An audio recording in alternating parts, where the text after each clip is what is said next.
Hello, my name is Mark Green and I'm the Digital Services Coordinator here at the Madison County Public Library. Today we've put together a course on an introduction to Microsoft Office. Our goal today is to kind of walk you through the ins and outs of all of Microsoft Office, just to give you a brief overview. So we plan to spend about the next hour looking at each one of the different applications which are available to you. If you desire an in-depth course on any particular one of the subjects, you can come to our website, which is on the screen in front of you, scroll down to about the middle of the page, and you'll see Universal Class. Universal Class is an online do-it-yourself course which will walk you through how to use any of a number of products.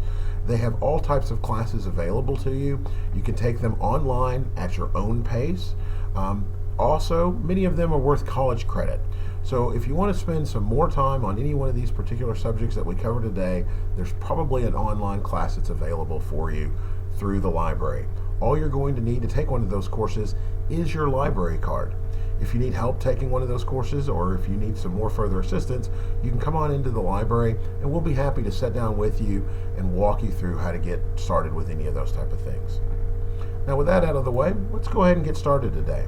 The first product we're going to be looking at with Microsoft Office is Microsoft Word. This program allows you to make pamphlets or flyers, reports, anything that you would be doing on a typewriter, any of those type of things are available to you through Microsoft Word. So first thing we're going to do, just to kind of get started, I'm going to type my name.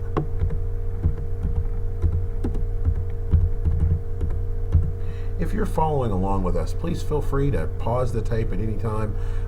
That way you'll be able to do the same things that we're doing. Like I said before, if you need some more assistance or one-on-one, please come into the library and we'll be happy to sit down with you and work with you individually. So as we get started, I've already typed my name on the page. I'm going to highlight my last name so I can kind of show you some of the functionality.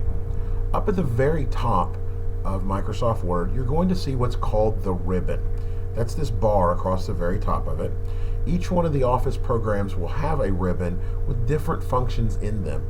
Once you kind of get used to how it works, you'll see that those same functions keep appearing over and over again. So let's get started with some of the ones that we use most often. This is copy. All we have to do after you've highlighted a particular item is hit copy, and you will now have the ability to paste whatever you copied into a new spot. Now cut is a little different. If we highlight this, we can then hit cut, and it will literally cut out whatever we had highlighted so that we could paste that item somewhere else on the page, just like that. Now we're going to keep doing it, so let me highlight my name again. As we come across, you're going to see what's called Calibri up at the top. These are the fonts that are being used. There are a number of different fonts that are available to you. Let's use Old English because it's pretty distinctive. And you'll see that it changed the way my name was written. I'm going to make this a little bit larger. You can zoom in and out. Down in the lower right hand corner there's a plus, and as you click it, it'll make the page a little bigger. And you'll notice that it has my name written a little bit differently. Let's pick a different font. Let's try, here's a good one. These are all different fonts and they're all available to you. You simply go up and click on the font that you'd like and it'll change whatever you have highlighted into that font. Now the next one over is size. So right now it's on type point 11. We can change it on up to say 36 and you'll see how much larger it is. Now underneath the fonts you will see things like a big giant B. That stands for bold, and you'll see that it bolds everything that we have written. You can click the I, which stands for italic. It'll lean it a little bit. You can also underline it. These are all functions that are available, and at any moment you can simply unclick one of these letters and it'll take that function away. The next one over is strike through. Maybe you've written a word and you want to strike through it. That gives you the ability to do that. Alright, now at some points, sometimes you just need it to be a little bit bigger or a little bit smaller. So The capital A here at the very top is grow font, and you'll notice that it slowly grows a little bit bigger, and then you can also use shrink font, which will make it a little smaller. Okay. Also, as we keep coming over, you're going to see another one that we use very often. This is the alignment tool. Right now everything is left aligned, but we can click center. You'll see it jumps my name over to the middle. We can click right align, and this will put it all over on the right side. And justified, if you have a group of text, it'll make sure that it is a square so that it doesn't draggle out on the sides. But that's when you're doing whole paragraphs, you can change it. You can also see any of this functionality by simply laying your mouse on top of it, and it'll give you an explanation of what that particular tool does. Let's keep going. Up at the very top, next to where it says Home, you're going to see the Insert tab. When we click Insert, this gives us the ability to insert into our document a number of things. Each one of them are kind of listed here. You could insert a cover page on top of your whole document, whatever you may be working on. You could insert a blank page into your document so that you end up with 2 or 3 pages and then a blank page and then more writing. You could insert a page break. That simply tells the printer to stop where it is and start a new page. That's what that does. There's some other functions that we're kind of more used to seeing. I'm going to scoot this back out to give us a little room. But let's say that we were going to insert a shape. So I can give you an example. Like we're going to insert a circle into this particular document. So all that we do is we click Shapes, click the shape that we want to insert, a circle. And once we do, we'll get the crosshairs. Now this crosshairs is one corner of the circle, and you simply drag it out and you can make a different shape however you need it to be. If you want an egg, you want an oval, or just a circle itself, you simply move the crosshair around until you get the shape that you want, and then when you let go of the mouse, you now have a shape to work with. Okay? Every bit of this shape can be changed, and you'll see right up here at the top, it gives you a paint to paint the color to whatever you want. So we could fill the shape with red. We can hit the down arrow and it will give us all of our color options. We can also just do the outline of the shape. Maybe we outline it in black. Right? All those things are available to us. Let's keep going on over. If we go back to Insert, we can insert a hyperlink. A hyperlink is when you put in an email address or maybe a link to a web page. A bookmark, if you have a number of pages, maybe you want to put a bookmark in that says skip to page 4, you could do that. The headers and footers are available to you on the page. Let me show you what it looks like. When you click on a header or footer, it's going to give you the header or footer tool. And let me just give you an example. Maybe we're going to put the title on this particular document. The header is actually up at the very top of the page.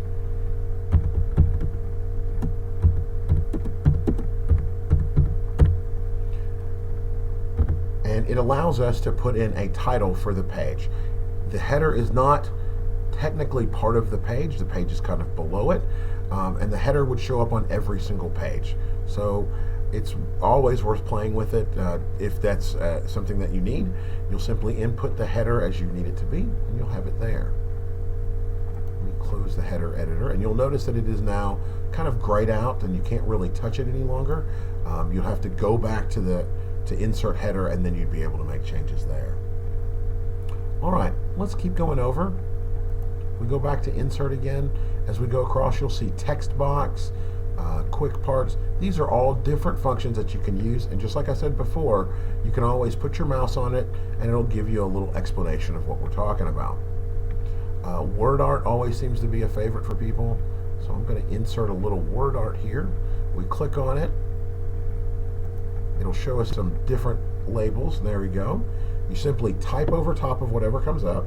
So I guess we'll type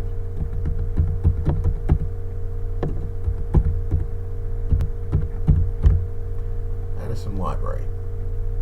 Now we can take that text and we can drag it anywhere on the page. And with WordArt, you'll notice how the font is way different than anything we've seen before. You can enlarge the box that you're dealing with by dragging the box bigger or making it smaller. You can also, with WordArt, up at the top of it, you'll see a green ball. You can put your mouse on that green ball and literally pull your items sideways.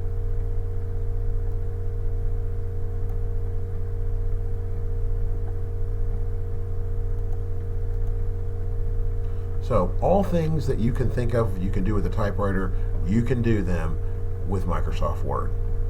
Let me go over and show you just a little bit more functionality. Everything is controlled through the ribbon up at the top. So right now we're going to go back up to the top and we're going to go to Page Layout. Now with Page Layout, this gives you the ability to physically make changes to your digital piece of paper. Maybe you want this piece of paper, instead of it being 8.5 at the top and 11 down the sides, maybe you want to turn it sideways. That would be under Orientation. So instead of it being Portrait, you can change it to Landscaped.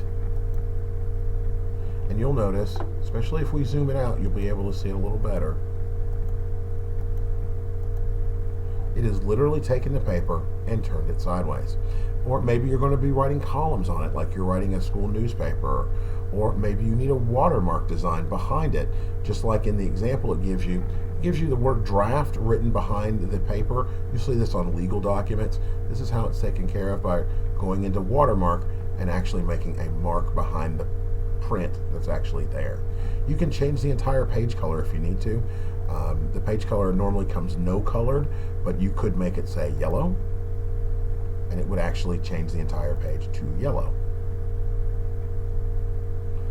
All of this functionality is available to you in Word. Let's go on and change it back to no color. Of course, if there's something that you don't like, you can simply click on it, hit the delete key, and it will take it away.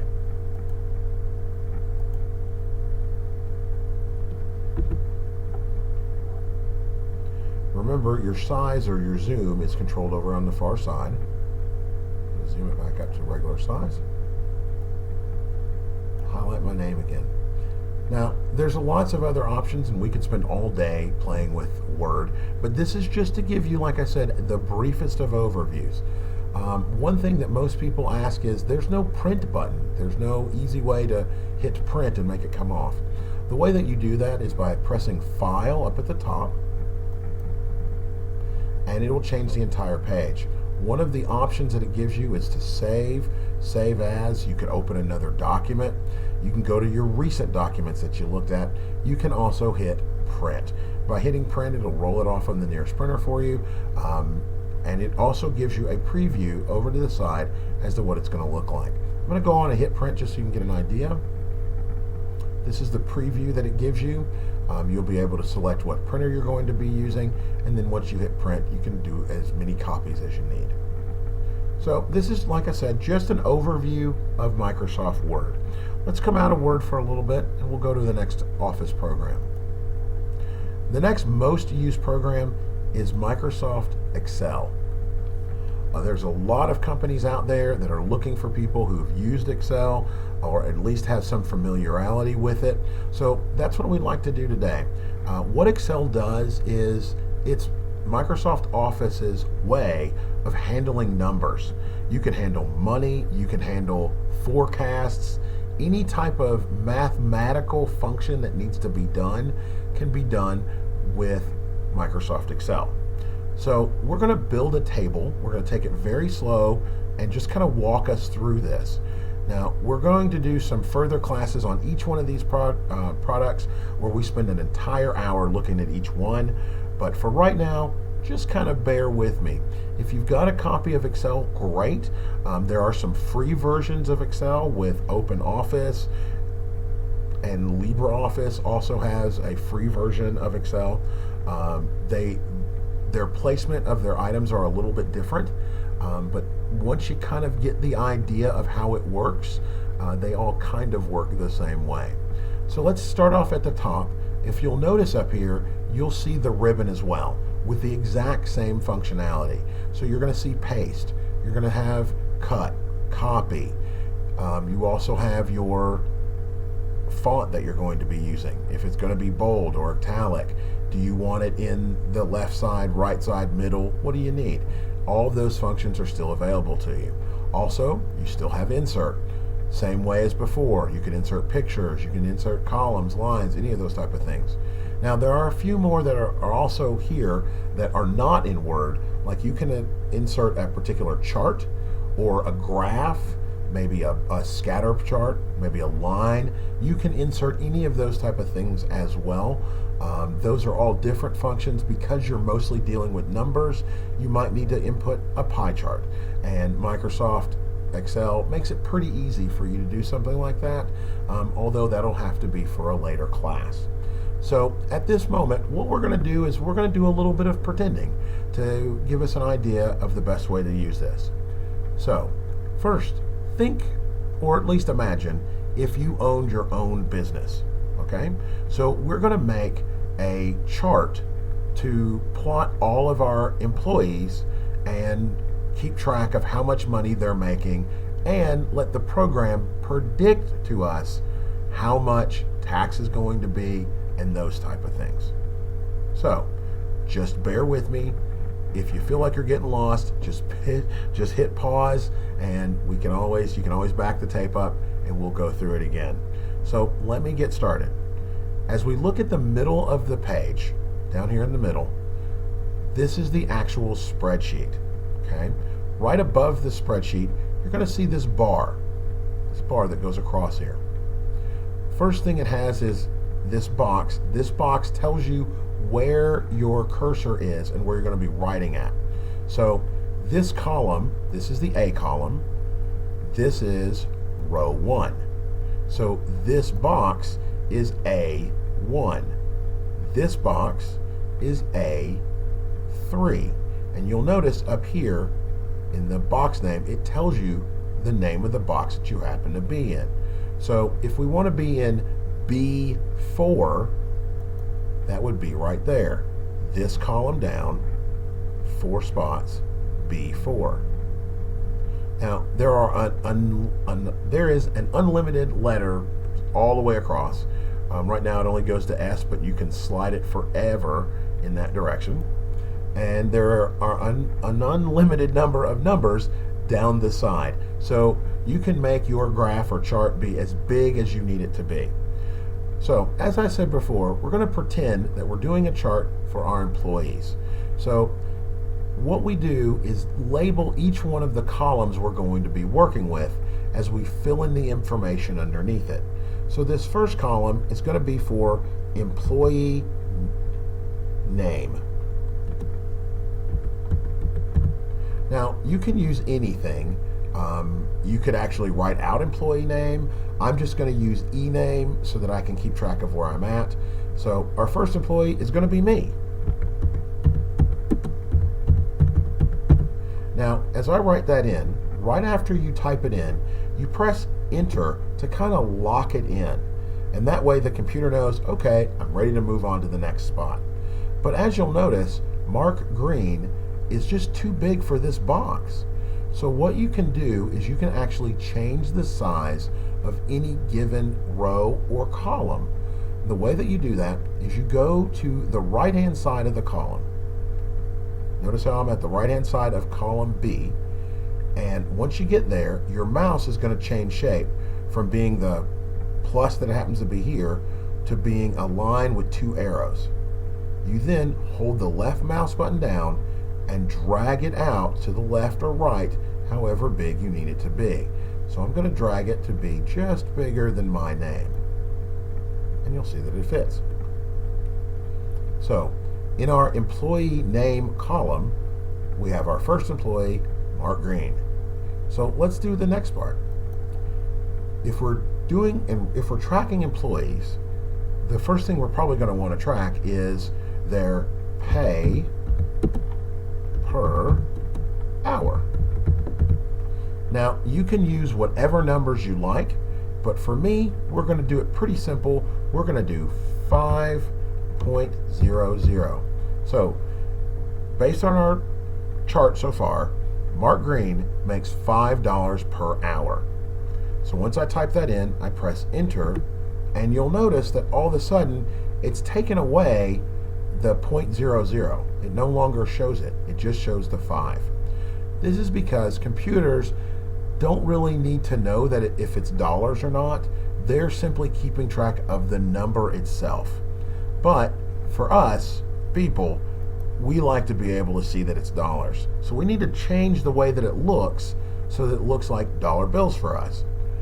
Up at the top in your ribbon, okay, if we keep coming on over to near the middle of it, you'll see a box that says number, and it has a dollar sign in it, a percent sign, and a comma.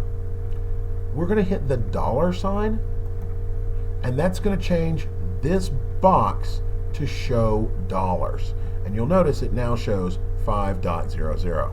It's basically saying this box has dollars in it. Now, you also notice that above that, pay per hour doesn't fit in the box, so I'm going to drag it out to make it fit. Perfect. All right, so our next column is going to be hours per week. So let's type that in.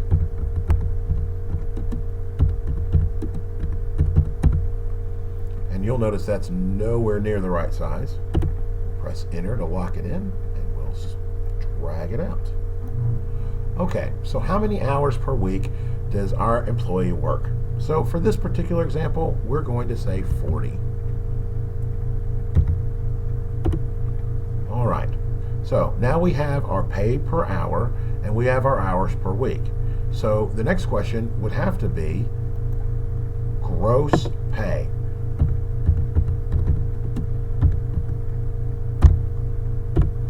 All right, so gross pay is the total amount of money paid out by the company for any given employee.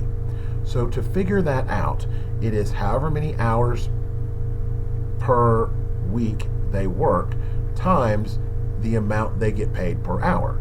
So let me show you how to do that. The way that we do it is we press the equal sign to tell the computer to do some math.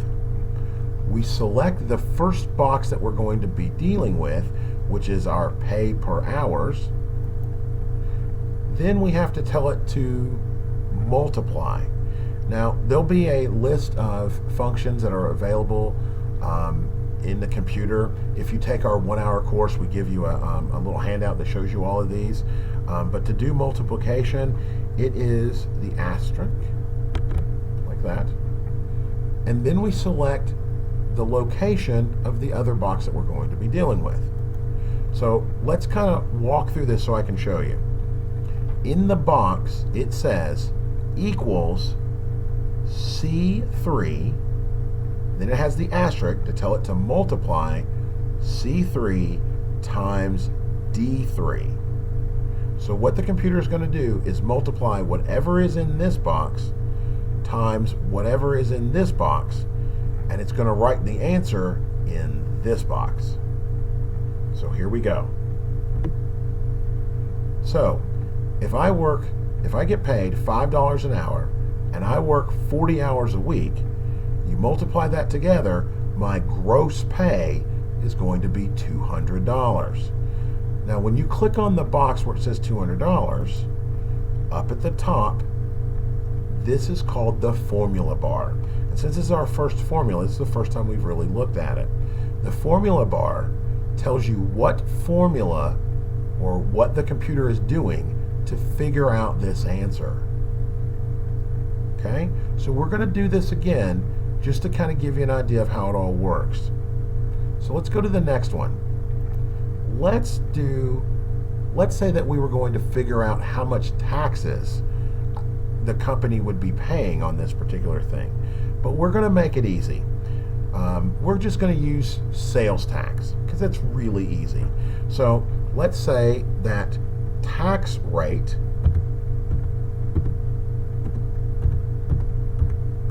now the tax rate is how much we're taxed for any amount of money.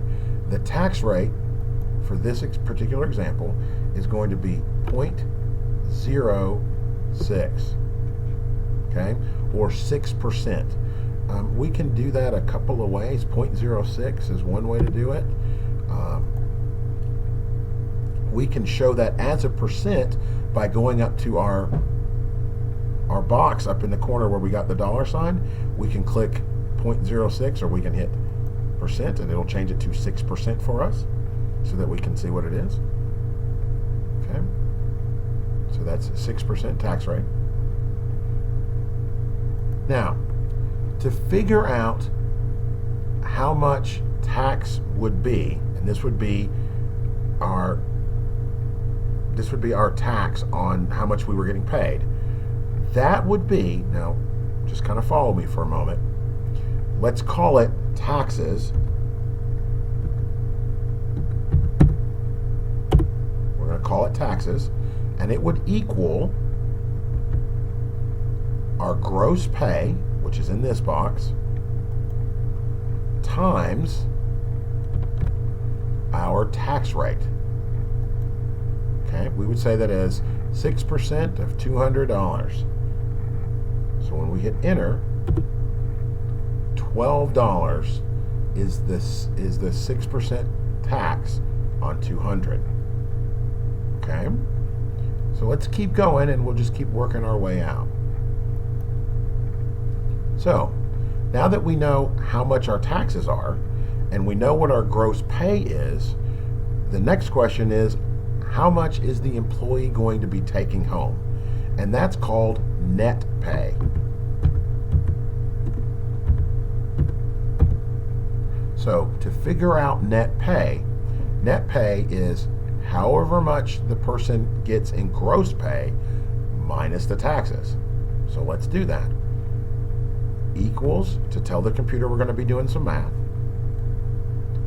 gross pay minus our taxes. And then we press enter. So if our employee works for $5 an hour, and they work for 40 hours, they're going to get $200.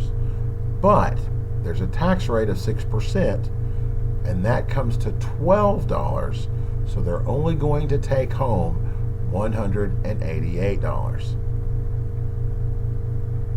Okay, now let's say we've got all this made. We've decided that we're actually going to pay our employee $5.50. So he's going to get a 50-cent raise.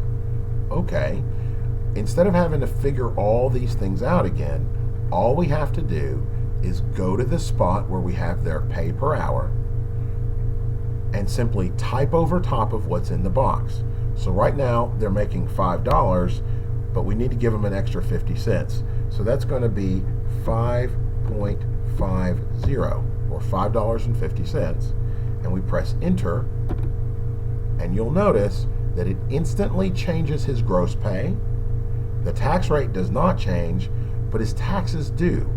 It is actually running the numbers for us to figure out that if he made $5.50 an hour, he would be taking home $206 an hour. But taxes would be $13.20.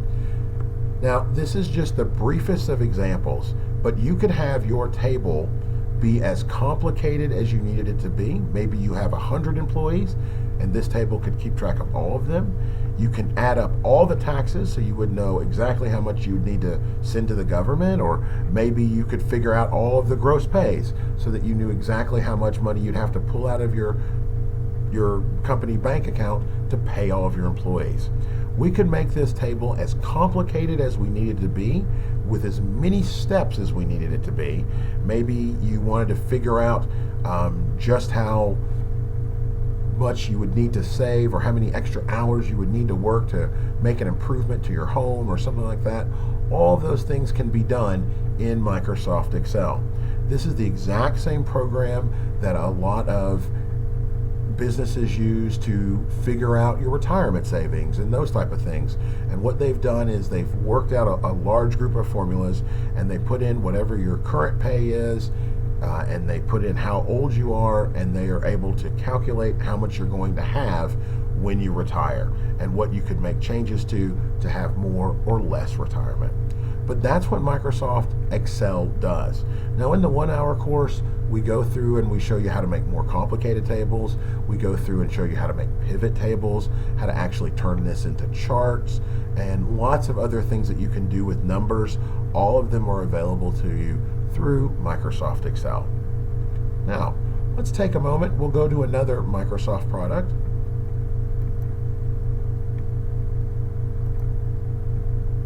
The next product we're going to look at is Microsoft PowerPoint.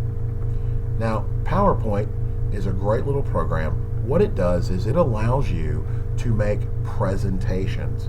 If you're going to be talking in front of a large group of people, just standing there talking to them is nice, but if you can have something behind you to kind of back up what you're saying, maybe on a large board or projected on a screen, and you're flipping through each one of them, they're able to follow along with what you're talking about a lot easier than if they're standing there just watching a speech. The other nice thing about this particular program is because it is part of Microsoft Office, all of the tools and how you use it are all set up the exact same way. So if we go up to the upper part of it, you'll notice up here we have paste again, and we have cut and copy. Now there are a few new ones here. New slide, hasn't been seen before. We'll talk about it here in just a moment. Next to that, you'll still see insert, where you can still put in pictures and shapes and charts and anything that you happen to need. So what we're going to do is we're going to build one real quick presentation just so I can kind of show you how it works. So for this presentation, we're going to call it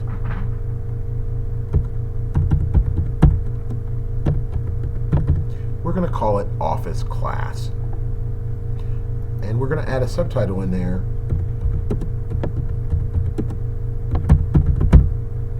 So this particular presentation is going to be called Office Class, and it's by Mark Green. Now, when you're making your slides, you have at the very bottom a spot to add notes. Now, these notes are not going to show up on the slide at all. They're just for you to know what you need to say when you're showing this slide. So maybe I'm saying this is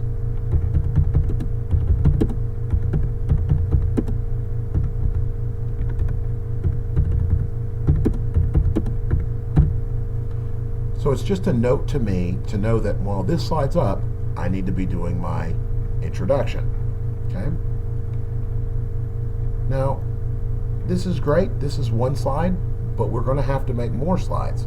So let's go over to More, and we'll hit New Slide. Now, what New Slide does is give us another slide, and you can see over to the side, up at the top is the first one, here is the second one. So let's do the next part. If we're going to be doing Office Class, the first thing that we went through was Word. So maybe I'm going to make a slide about Microsoft Word, and I could sit right here and say,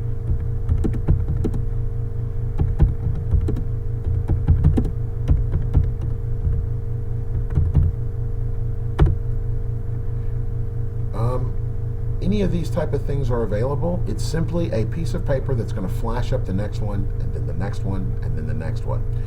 It also will allow you to type anything that you want, but if you misspell something, you'll notice again, it does auto spell checking for you to make sure that you get it correct. Now, after you make your second slide, you would go on and make your third. How many slides can you make? You can make as many slides as you need. If you take the 1 hour course when we go through this, we'll give you some tips and tricks on how to make the best type of slides that you can. What are good slides, what are bad slides, how to make a slide, how to make them all match together, which we're going to show you here in just a second. After we did Word, the next thing that we did was Excel, so I'm going to make a slide for that. And we could add some text about it.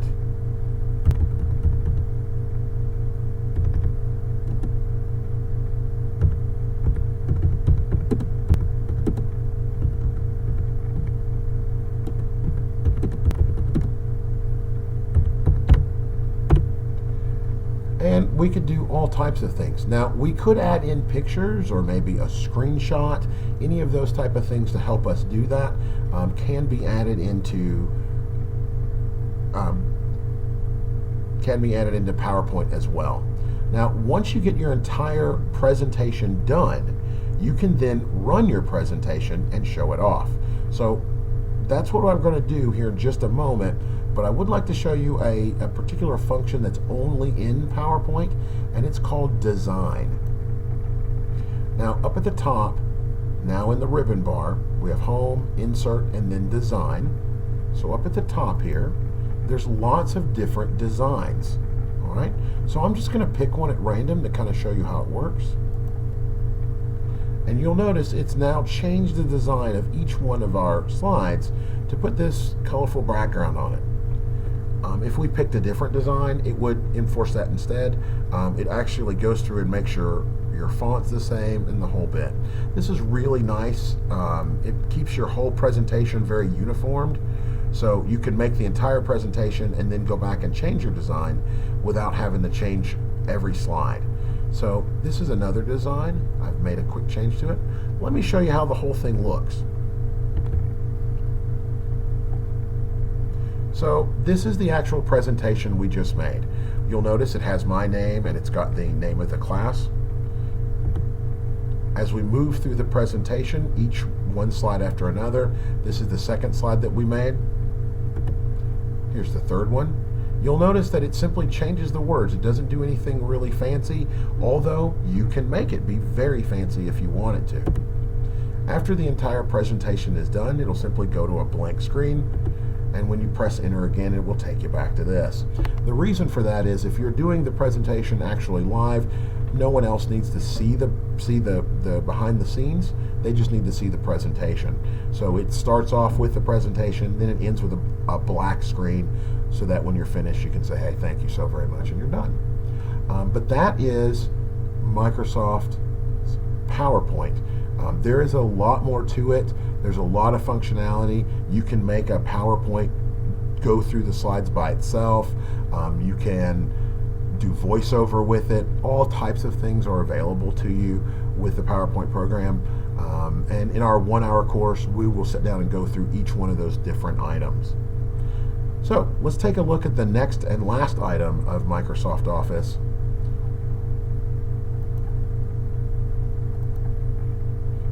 The last item is Outlook, Microsoft's Outlook. Microsoft Outlook is an email program and a calendar and event programmer. It allows you to keep track of everything that's going on in your business or the things that you have coming up, and we'll go through each one of these functions to kind of give you an idea. The other nice thing about it is all tied together with email. So if you choose to use it that way, it can be really useful in keeping track of everything that you have going on while also allowing you to send messages to each and every person. So the first thing is the dashboard. This is a brief overview of everything that you happen to be going on with your company right this moment, or with you individually. For me right now, I've kind of cleared it out, but you'll notice I had some events scheduled for today and some places to be. There's a spot for tasks. There's a spot for messages. As we go through this, this is your inbox over on the side over here. I'm sorry, before we go through this, up at the top, there is the ribbon. It is up here again. It's got completely different functionality though. We've got new mail, new items, junk mail. We also have send and receive. This is where you can force emails to be sent and received. You also have your folders. This allows you to make new folders or search old folders, those type of things. Now that we've looked up there for just a second, I'm going to go back to home and we're going to go down the side over here.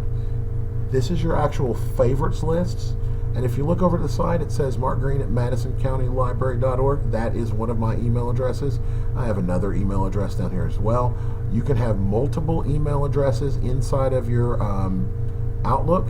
You can have multiple email addresses, so we're just going to work with this first one. This is my inbox. So every mail message that comes in to me will be sent to this inbox, and then over to the side here is a preview of that message. That way, without having to actually open it, I can still scroll through and look at it, see who it happens to be from, what it's about. Over to the further right, you'll see a calendar. Underneath that, you'll see your things that are scheduled for today, things that are scheduled for the days after that as well. Back over on the left, if we start back over to the left, you'll see some more functionality. We have mail, we have calendar, we have contacts, and we have tasks. Okay? So we're just going to go through and show you each one of them. For mail, which is what we happen to be on right now, if we go up to the top and we say new mail message, it'll bring up a window that looks like this. It has that's the email address that it's coming from, mine. And then we have to, so we're going to type in an email address right there. I'm going to send this message to myself. And the subject of this is just a test. So this message is going to be just a test. You could type any subject that you needed to type. You have all the same functionality that you had with Word. So if you write things that don't make sense, it will underline them and let you know that that's not a word. So I'm going to highlight it and I'm going to change it to this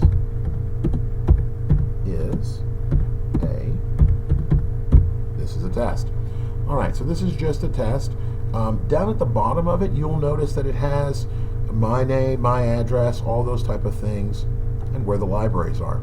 This is called a signature block. If you take the 1-hour course, we'll go through and show you how to make your own signature block. You can add pictures to it, like I happen to have on mine, or you can have just words. You can have a saying of the day. You can also have a signature for when you're out of town.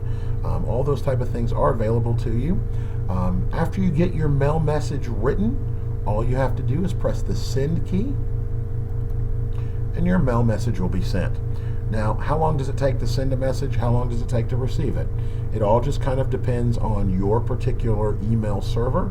We're going to let this one set out here and give it a little bit, and we'll see how fast it comes back to us.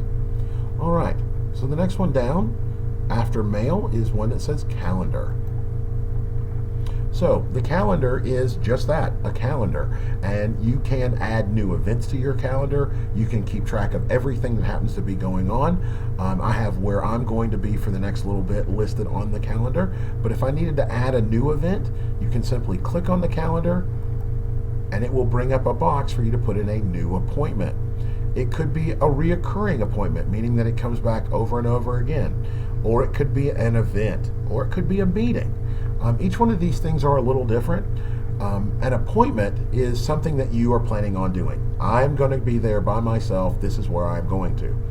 An event is something where you're saying, I'm holding something and I want people to come to it, but you're not necessarily inviting people. You're simply saying, I'm going to be doing this, and other people can join in if they want. And a meeting, which one is a little different, is kind of like an event, except you're going to be sending out individual invitations to each person to come to the particular meeting, whatever it may happen to be. The nice thing is, if everyone in your organization is using Microsoft Office, then it will coordinate events for you and tell you who's going to be in, who's not going to be in, if people are available or not. It has a lot of nice functionality if everybody is all on the same page. Now, as we keep coming down, also, after you put in an event, it will send you a reminder so that you can make it to that particular event. The next one down is contacts. So these are just a couple of contacts that I have in mind. You can have an unlimited number of contacts. It keeps them also for you by way of alphabetical order, and gives you all types of information about them. So we're going to add a new contact just so I can kind of show you. This is what it looks like if you add a contact. You do not have to fill in all of the boxes. Maybe you fill in just their name, or maybe just their company, or any one of these particular things. Maybe you just have a phone number. It will save it all for you. You can fill in all of the information or just one. No matter what you do, it will create it for you, and it'll save it in your contacts, always available. Let's go to the next one. Tasks. Now, tasks are things that you have to do at a particular time. Maybe, just for an example, a task might be something like take out the garbage. So we could set the subject to be take out trash.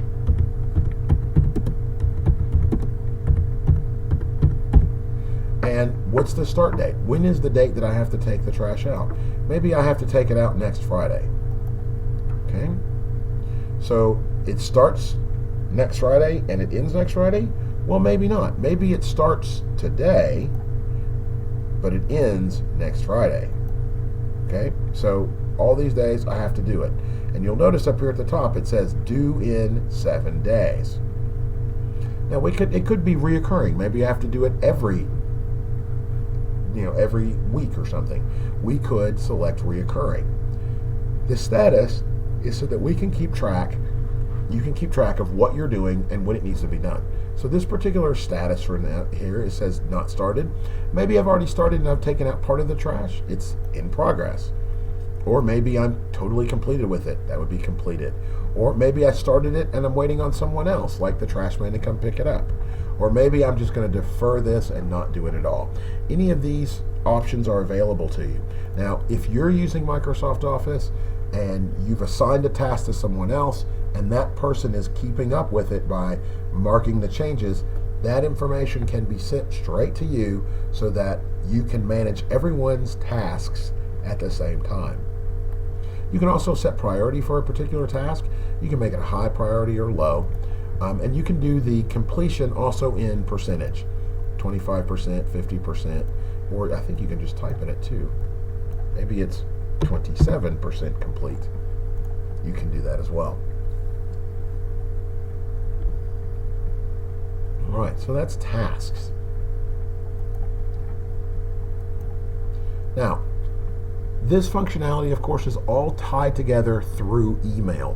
So you can set up a task, you can email it to someone else, they can add it to their calendar. Maybe they need to add a new contact for someone that they just met, or maybe they need to do an email address about an email about that particular task to get it all done. That's why all this functionality comes together under Microsoft Office, and the more people in your organization which are using it all together, the more functionality it gives to you. So that's our brief tour of the Microsoft family of products. The Office products are really nice. They work well together. As I said before, there are a couple of freeware versions that do sort of the same thing, but there are some differences, like where different functionality is and those type of things. If you have questions or you'd like to take one of our other classes, just let us know here at the Madison County Public Library. We have classes every month. We also have one-on-one training which is available. Come into your library or give us a call and we'll be happy to help you out with all those things, any type of those training needs.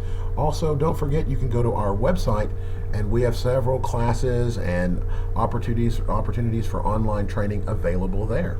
So if you have any other questions, please let us know. Thank you so very much, and I hope you have a great day.